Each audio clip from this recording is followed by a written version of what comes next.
Curly Maple Hatchet Handle, Part 2. Welcome, everybody. This is how my hatchet handle in Curly Maple project is going.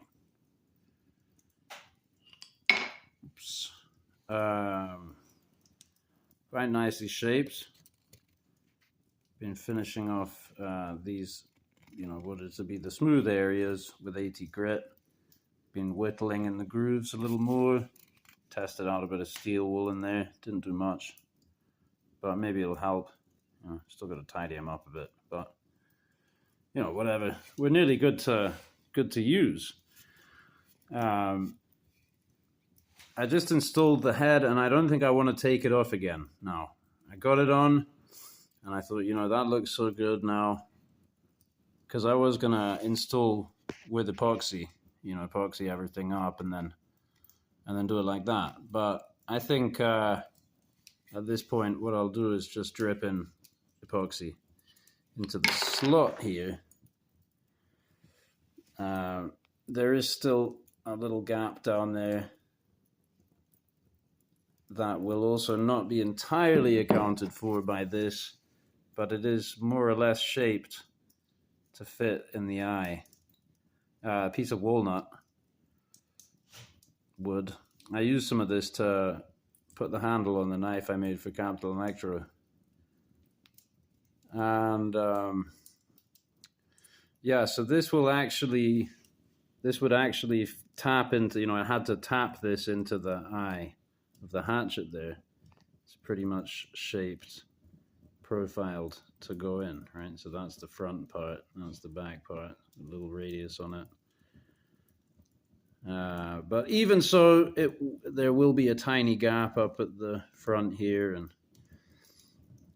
so yeah, we'll get that all filled up with epoxy. We'll get that tapped in. The slot will go down to about here, maybe. Because this will bottom out about there. So yeah, that's about where the slot will end, down about there. Now, obviously, you don't want your slot going all the way down to there. That would be weaken the structure, rather, I dare say. So then, once the epoxy is in and the slots, the wedges in the slot and tapped in, and that's all drying, it will be my leisure to take something like, I might well use this. It's actually a Damasteel offcut, so in a way it might seem a shame to use that.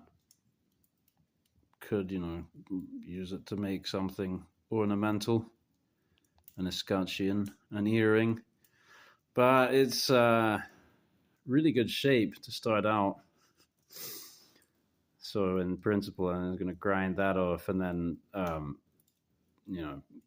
grind in some steps, some some prominences, so it grips. This or something similar I'll use to do that.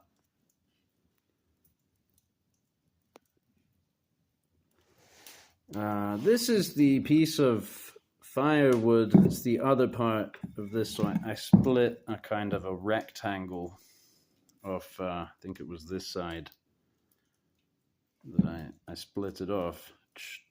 That went into that, and it was pretty tight. That's why I ended up with this kind of wormholiness down at the end there and this kind of stuff. I mean, nothing to do about that really, except also bung some epoxy in there, and I think it's stable. So not a big deal, just not going to be flawless. But yeah, what a great piece of wood. I'm still unloading the firewood from the truck, actually. I've been going bit by bit. And I didn't come across another piece of this really good stuff yet. So probably the only one, it looks like. But I did find this, which is kind of nice. It does have some of that chatoyance, I believe they call it. Some of that flamey curliness going on. But it's nothing compared to this one. It's it's fairly smooth. It's just kind of ripples. It's kind of ripples. This one's waves.